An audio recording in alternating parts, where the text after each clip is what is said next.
Way back in the spring of 1990, 10-year-old me was given a $5 allowance. In search of something to spend my money on, I came upon something fantastic at my local convenience store newsstand. It was then that I started a lifelong obsession with the gold standard of sequential art, the comic book. Now, as an old man, I have decided to open up some old boxes and dig into my comic book collection. I decided it's time for me to review and analyze the illustrations and artists that made me comics crazy.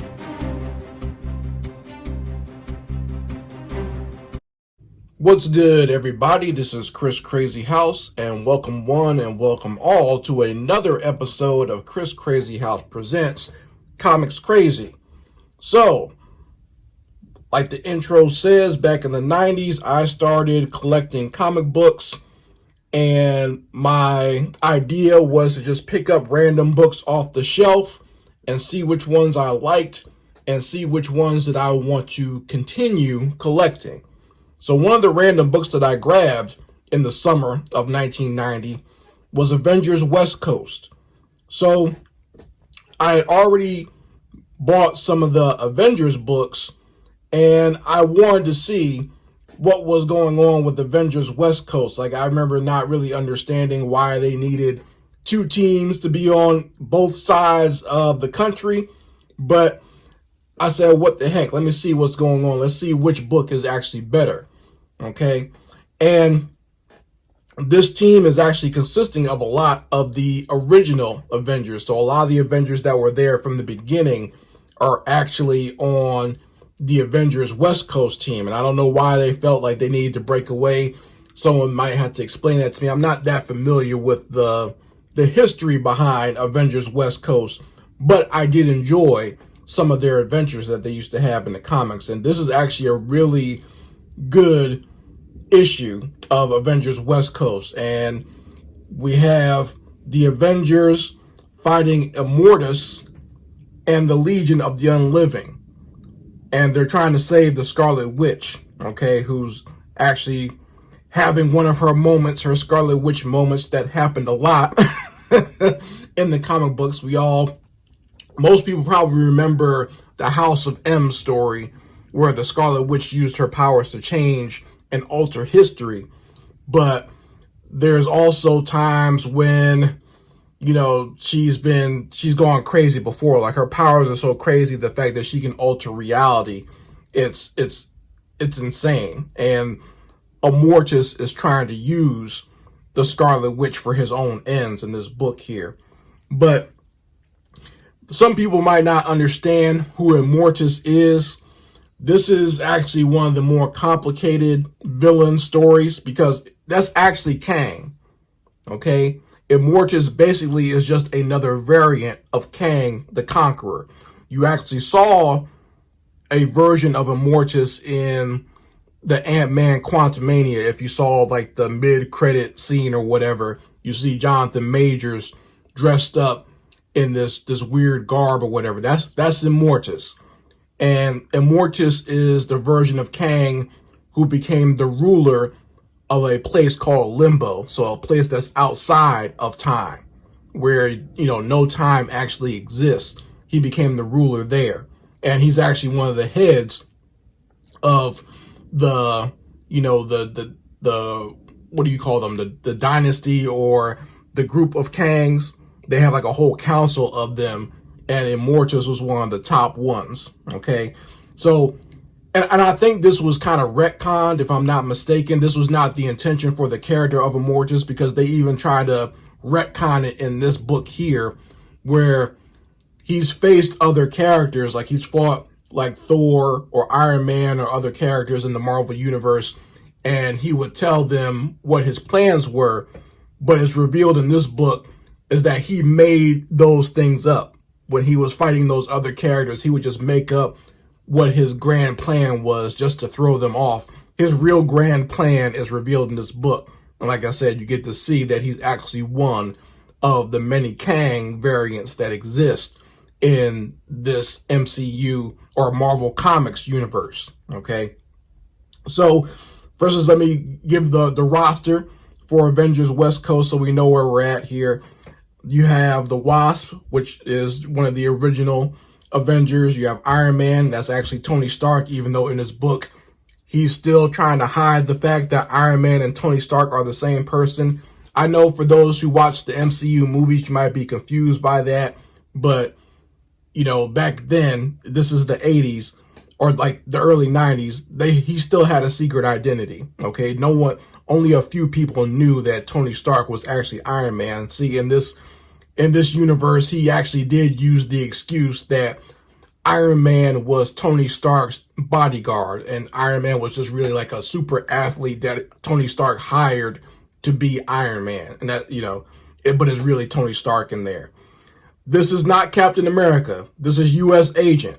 This is John Walker. So if anyone saw that the Falcon series of the Falcon and the Winter Soldier, that's who this character is. That's John Walker there.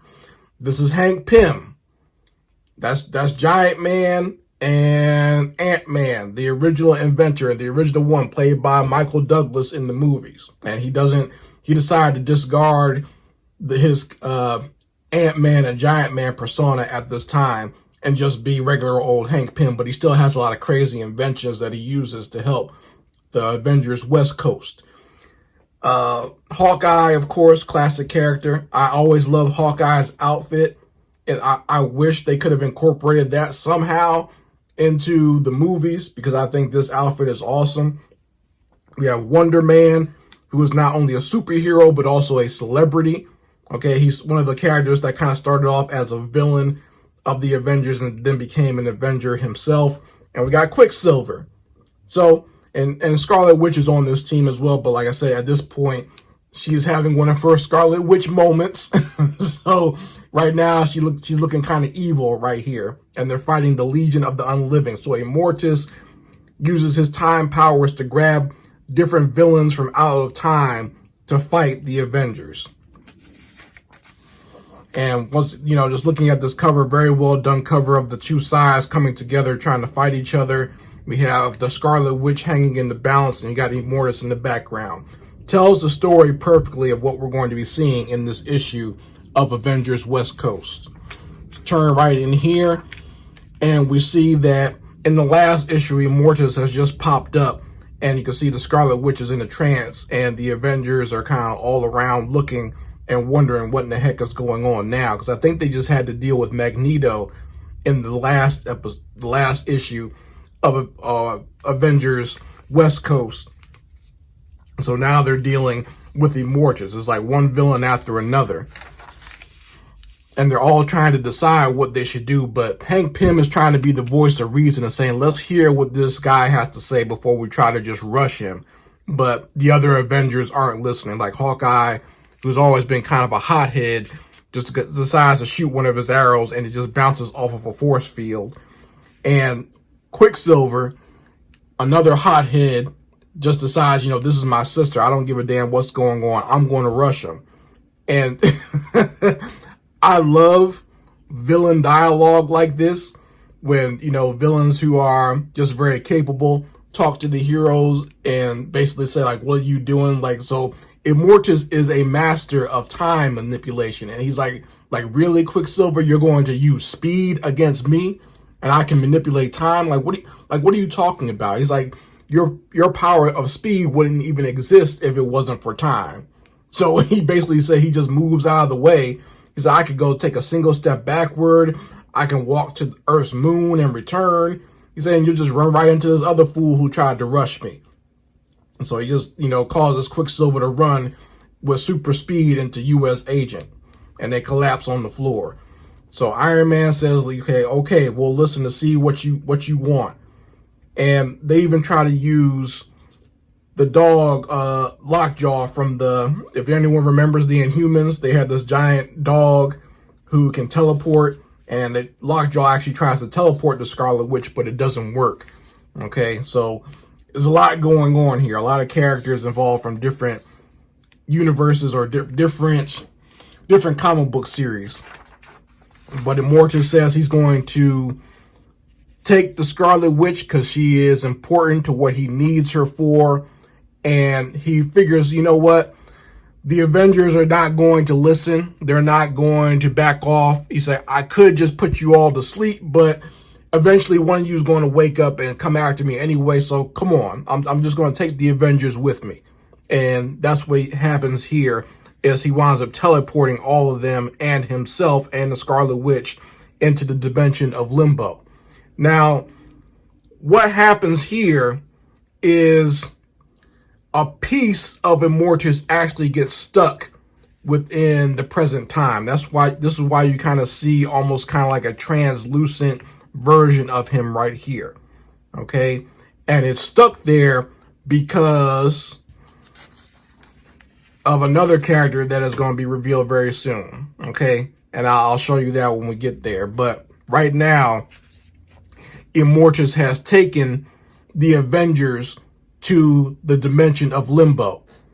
And apparently here, you know, this is where all of his powers derive from. Like, he has machines and stuff where he can manipulate time when he's anywhere else. But here, he's basically just, you know, just a guy by himself. But he does have some minions here to help him fight the Avengers. And he kind of, you know, they're all about to jump him. But he says, you know what, I got something special for you.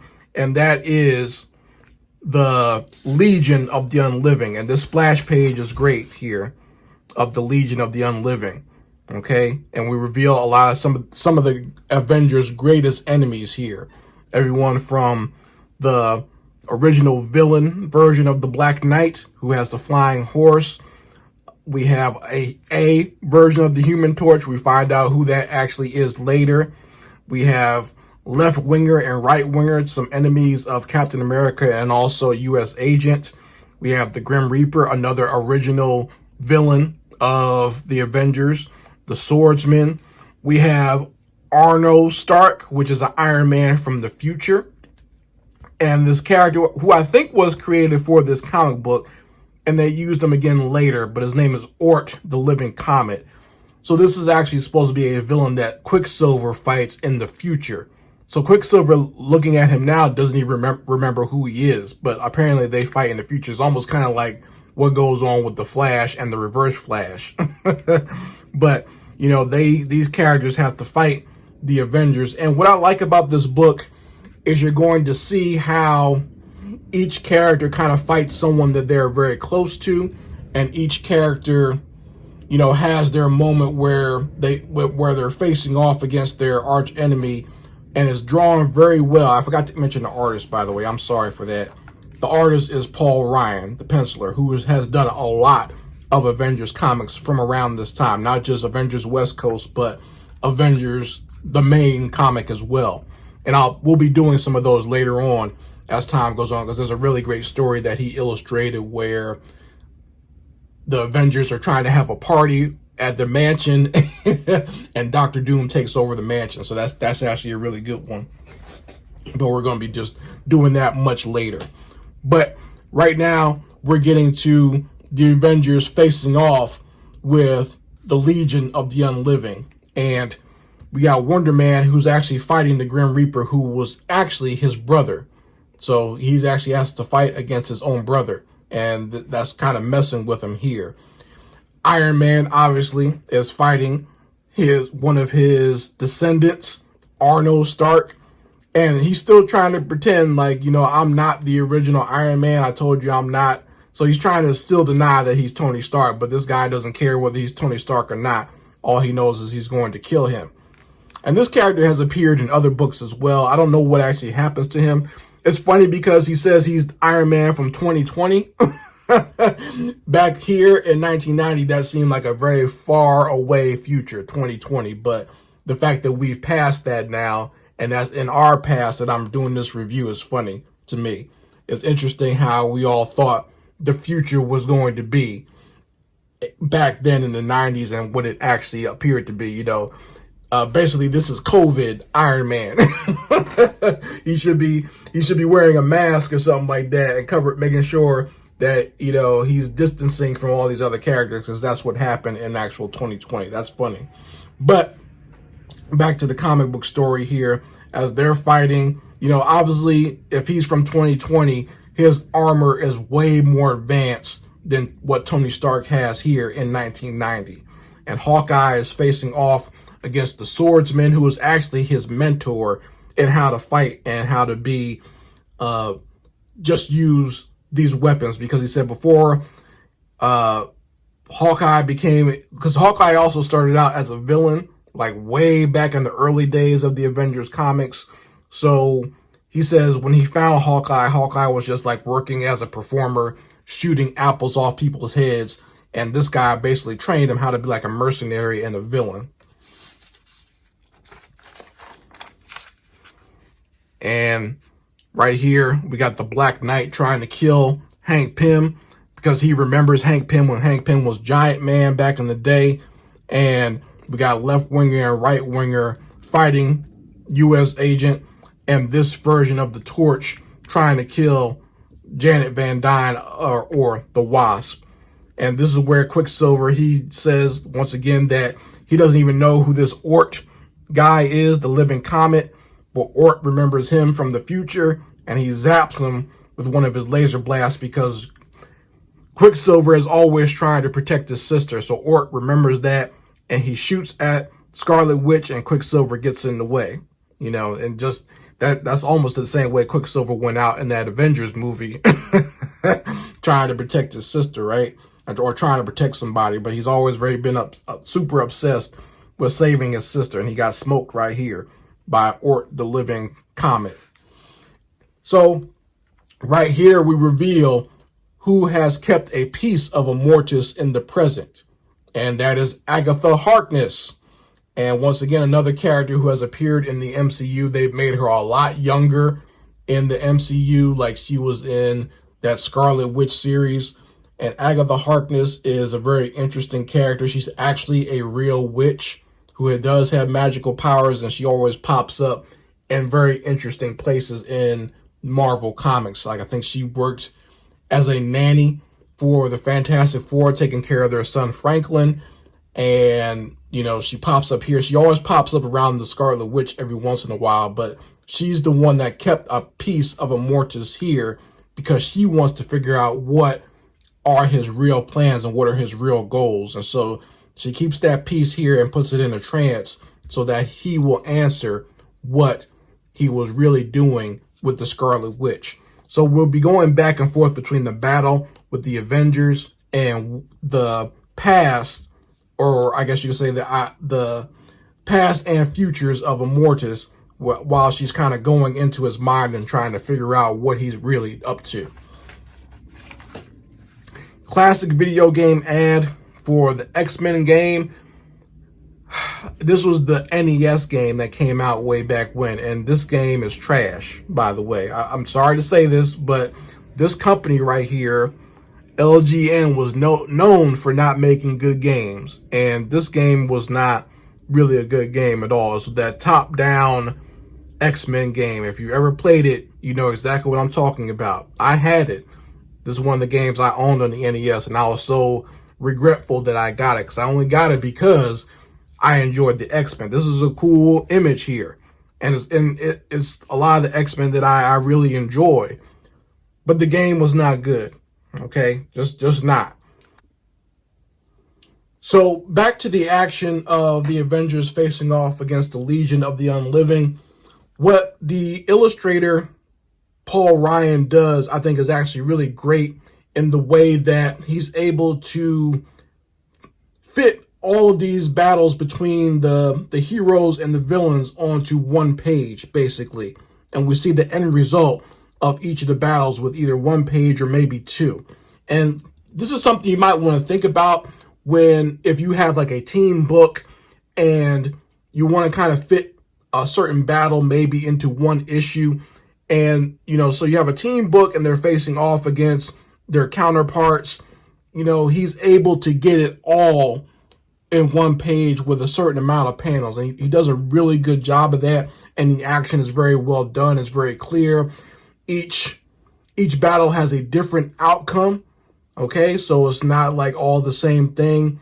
It's not all maybe, how do I want to say it? It's how each hero might win is not the same as the other, but it's always done in a very creative way. Okay, and it has each way that the battle ends has meaning to the hero and their origin, and also their relationship with the person that they're fighting. So I think this is very well done.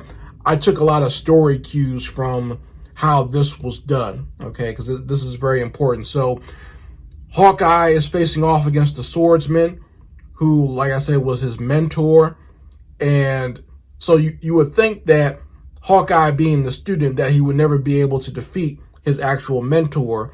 And he's kind of shooting arrows, and the guy is deflecting it with his sword, and nothing seems to really be working. So Hawkeye notices that he's deflecting these arrows with his sword. So Hawkeye shoots another one straight at him, and he's going to just block it like he was doing, but it was an electric arrow.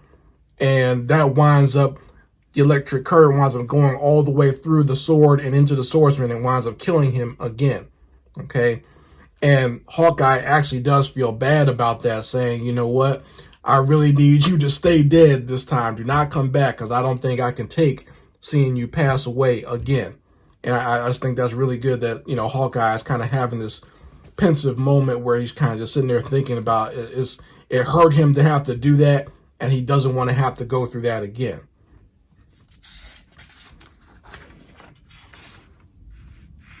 You know, meanwhile, Agatha Harkness is putting one of her magical spells on Immortus so she can figure out what's going on inside his head, so she can figure out what's going on as far as what he's up to. So, well done as far as, you know, showcasing someone with magical powers. She put, you know, the little pentagram on the ground. You can see her doing her chants, and you see the thing start spinning around, and Immortus here is within a trance. So this way she's going to be able to get inside him and figure out what he's up to. Back to the battle. We got Hank Pym versus the Black Knight. And Hank Pym had a miniaturized airship within his pocket, and he enlarged it with the Pym particles and decided to ride along in it. The ship gets shot by the Black Knight, so Hank Pym jumps out, and he has a rocket pack to help himself fly. But he flies over and jumps and punches the Black Knight, or he tries to punch him, and the Black Knight avoids the punch but winds up falling off his actual horse. And this is how the Black Knight actually died before in the comics, when he was, you know, before he went to Limbo and was brought back by the Legion of the Unliving. And you see him fly off his horse and fall, and we don't see him actually impact and hit the ground, but we know that that's how he dies. Hank was about to fall himself, but he used his rocket pack to save himself. And we see the body of the Black Knight just kind of sitting there, and his horse going over to try to see if he's okay, but obviously he's not. And, you know, Hank Pym is even wondering, you know, this happened pretty quickly. He's like, these guys don't seem to be doing as well. It's almost like they remember the moment that they actually died, and that's kind of messing with them as well within this, you know, even though they're in limbo now, they're still having issues with the fact that they were once living and now they're dead. So here you actually do get to see some of the backstory of Immortus. Once again, he's a variant of Kang, but he still starts off very, very much the same. The fact that he is Nathaniel Richards, and he's actually related to Mr. Fantastic, how he grew up in the future, and he found his life very boring. So he wanted to use that or find a way to travel back into these times, because he found these times more interesting than the time that he was living in. Okay, and so just using basic technology from the future, he does invent a time machine. He goes back in time. He lives as Rama Tut, another Kang variant where, you know, Kang was the ruler of an ancient Egyptian society, and, you know, the Avengers and also the Fantastic Four have had to fight this character. So it might get a little confusing, and I think it's really meant to be that way, because every writer and every writer slash art team has done something different with Kang, and his character lends to that. So it makes it very easy for you to have Kang, Ramatut, and Immortus. Like I said, they all basically exist at the same time. So it's very interesting how it goes with time travel. It's always very weird, especially in comics. So we get back to U.S. agent fighting left winger and right winger, and these two are whooping his behind basically, but they both break off some stalagmites and they're going to try to stab him with it, and they're both running at him at the same time, which doesn't really make a lot of sense. You're running from opposite ends like this. I don't know how they thought this was going to work. But U.S. Agent is not Captain America at this time. Captain America is one of those characters that didn't believe in killing, but U.S. Agent has always believed that, you know what, if you got to take a life, you got to do what you got to do. And he throws his shield at the ground at one of the guys, and they slip and they come down, and they don't show the violent moment. I think this is actually a very good way of showing it without, messing with the comics code, because at this time we had the comics code, so we couldn't show a lot of violence. But here you get to see the two characters actually wind up killing each other with the stalagmites they were holding. One stabs the other, and the other one's head gets bashed in by the rock. So they both wind up dying right there. And John Walker's kind of standing over them both in a very cold way, saying, back to the dead zone, boys. That's his little, I guess that's like a catchphrase or a badass hero moment that you would expect from the 80s and early 90s. But once again, I thought this was done in a very well done way. And, it was hard to kind of get around that comics code where you're actually killing a character or killing anybody in a book.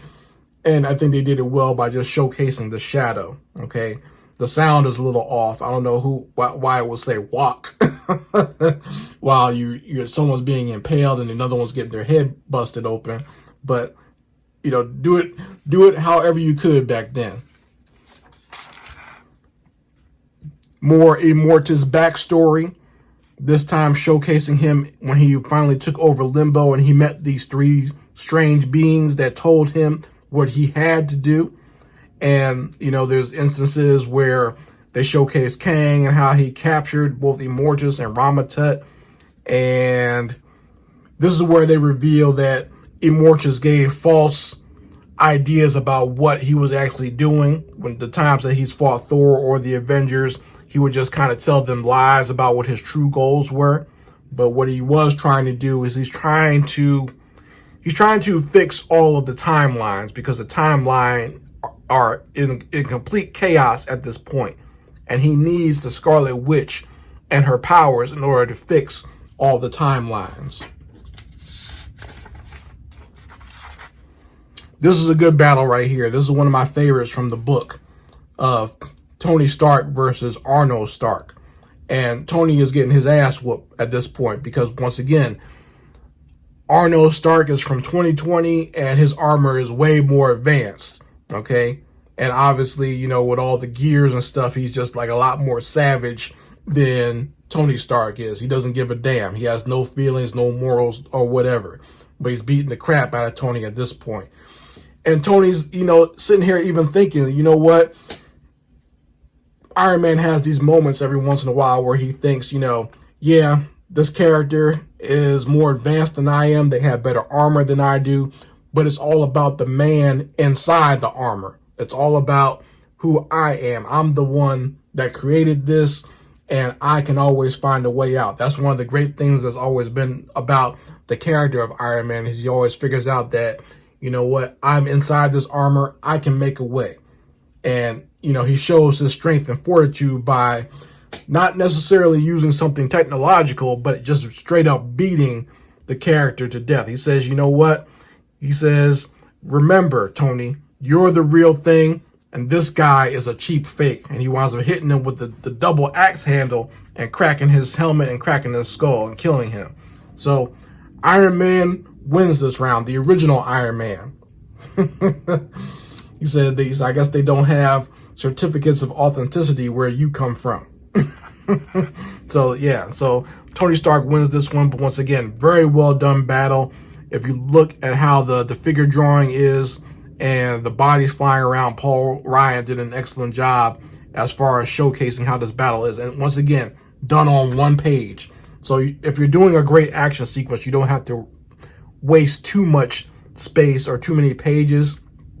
You can showcase it quickly and still get the point across. Okay, very well done. Okay, because everything is seen. There's no cheap tricks. It's all within each panel. Just very well done. Okay, and like I said, even the way he draws like this right here, where Tony Stark, you can see his armor is cracked. He's faltering, but you know, he powers up and comes back for the kill, and I enjoy that a lot. Very well done. Right here, we get to see that the reason Immortus has to use the Scarlet Witch is because she is a nexus point. She is the one that holds the key to traveling between different timelines. So different variations within the time stream, she's the one that you have to go through. So that's why she is the one that Immortus must use for finding out what's going on, or to fix the divergent timelines that are in the world today. So there, you know, they showcase there are different timelines. There's ones where Abraham Lincoln wins, where there's World War III is started by this weird man here. President Kennedy lives to an old age. 3 of the Avengers are killed.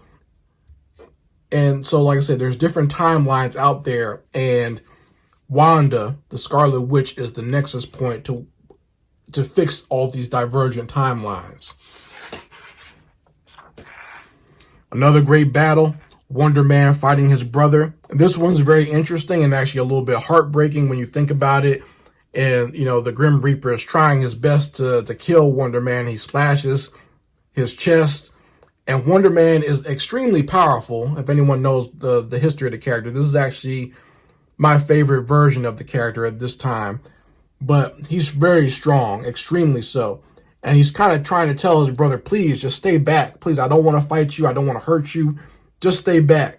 And he winds up, you know, grabbing his brother and putting one hand around his neck. And he grabs the actual sickle or the scythe. And the scythe starts electrocuting Wonder Man. So in doing so, it causes him to squeeze harder with his opposite hand that's around his brother's neck. And his grip just gets too strong, and he winds up breaking his brother's neck and killing him instantly. And he feels horrible about doing it. He's like, damn, my grip was too strong. I broke his neck. And he's mad at Immortus now. The fact that Immortus made him actually kill his own brother. Like, that's making him really upset right now. And he's kind of heartbroken. And this, once again, very well drawn. You can see the neck crack here. Not full on, it's not gory, but we get the point. And the fact that his body actually just goes limp in his hands like this, and you can see the sadness on his face, even though it's a very small panel. And you can see just how sad he is that he had to kill his own brother. So once again, very sad scene, but very well done as well. Another thing it shows is that Immortus, throughout time, has been manipulating not only the Avengers, but the life of the Scarlet Witch. Okay? And that because he knew he was going to need her later on. So he's been going in and out of her life and in and out of the lives of the Avengers and messing with her. So apparently, Immortus, whatever good things or tragedies that have befallen Wanda, it's all been because of Immortus. Just like these other characters who travel through time, he's been messing around with her all this time to build her up for what he needs her for. The final battle here that we have is the Wasp versus a version of the Human Torch. And she's kind of wondering, like, which version of the Torch is this? Because the original Torch was actually an android, okay? A lot of people don't get that. They think that the Torch was just Johnny Storm, but the actual original Human Torch from Marvel Comics was an android, and he fought during World War II and stuff like that, and during the Depression. So she's fighting, and apparently it's not the Human Torch. It is his sidekick, Toro. So the young sidekick that the Human Torch had back then was brought back by Immortus to be in the Legion of the Unliving, and he actually winds up taking the Wasp out. because she's trying to figure out who he is, and now she's about to be killed by the Human Torch. So this is actually a good little cliffhanger here for her character. She doesn't actually win or beat the character that she's fighting, so but it's left in a cliffhanger. So this leads you all the way into where we are with Wanda and how she had turned evil and had joined with her father by the end, because all the manipulation done by Immortus, taking away her husband Vision, taking away her children, and basically just driving her crazy. Okay, so she had turned evil, and now she's down with Immortus, and here's where we are left off with the cliffhanger for this book. And we see that the Legion of the Unliving are actually starting to dissipate and disappear, and we're going to find out, you know, Agatha Harkness says she realizes exactly what Immortus's true plans are, which I thought it was revealed that he's trying to fix the timeline, but I guess you find out more about it in the next issue. All of the fight scenes in this book were very well done. And once again, it gives you some great backstory for the character of Immortus. You figure out what his grand plans are and also his manipulation of Wanda, the Scarlet Witch. So this was actually a well done example of how to maybe showcase some backstory, but also showcase a great story in the present. So if you ever need an example of that, try to go pick up Avengers West Coast number 61.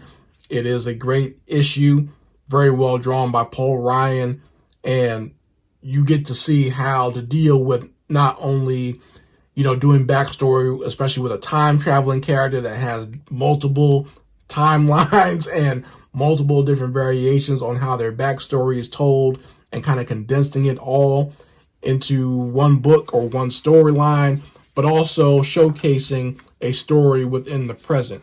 Okay, this book does a very good job of doing so, very competently drawn, and once again, the action sequences are very well done. You get the point, and it's all within the panels here. Very classic comic book illustration. All the figures are very well drawn. You know who is who and what is what. There's no confusion, and everything is drawn great. And you know, hats off to the artist, because I know this probably was not easy. Anytime you do like a team book, a book with multiple characters at the same time, like having to draw a panel like this, I know was a pain. Like I've drawn comic book panels where there's multiple people in one shot, and it's not easy. Okay, getting everybody here and making them all look interesting, this is not an easy task. Okay, even having to draw something like this where you got multiple characters just kind of looking forward, not easy, but very well done. Okay, and you got to figure out if you're working with a writer who writes, you know, multiple captions of dialogue or word balloons. Like you got to figure out where you're going to position the characters. That way it flows right. So, you know, if this character is talking first, and then this character second, and this one third, and this one fourth, you have to figure out, like, okay, where am I going to place these characters so that it looks like they're talking one after the other, and not, it doesn't get mixed up or jumbled up, or you don't have to try to stretch word balloons here, there, and everywhere. Okay, so that is not easy. All right, I understand how that's done. Like I'm trying to, you know, I've never done a team book per se. I guess Nukkull-Headz could kind of be seen as a team book, but a lot of them don't appear in the same scenes all the time. It seems like these characters are in a lot of the scenes together. I mean, he winds up breaking them up so that they can face off against each individual enemy, but this is not, once again, not an easy task. And my hat's off to the artists. I always appreciate seeing old school artists like this, because a lot of people, a lot of artists nowadays take easy ways out, and you couldn't even take the easy way out back then. You kind of just had to go with whatever script you were given, and he does it very well. And all, like I said, all the characters, there's no shortcuts on any of these characters. They're all drawn extremely well, from here to the background and everything else. They're all done very well. So you folks let me know how you feel about Avengers West Coast, and I want to let you know that we will definitely be doing the return of the Sinister Six coming up next week. Okay, so I'll let you guys vote on, you know, which series I should start first from the 90s, and you guys voted for the return of the Sinister Six. And Luckily for you, I have most of the original copies. I think I'm only actually missing one issue, but even the issue that I'm missing, I have the collected version of it. So that's what we'll be doing starting next week on Monday, starting with the first part of the Return to Sinister Six featuring Electro. And obviously you can see by the tentacles, we got Dr. Octopus here. And so that's what we're going to be doing. The Amazing Spider-Man, the Return of the Sinister Six. Very fun. Brings back a lot of memories when I go back to these books. So we're going to be talking about that and other things when we come back with Chris Crazy House Presents Comics Crazy. So make sure you stay tuned. Make sure you go ahead and like this video. Make sure you go ahead and subscribe to this channel so that way you can keep up with these videos. And make sure you go ahead and share it with someone who's a classic comic book fan. Okay, if you got any classic comic book fans out there who are fans of classic comics or classic comic book illustration, go ahead and let them know where we are at, because they will enjoy this series. Anyway, folks, this is Chris Crazy House signing out.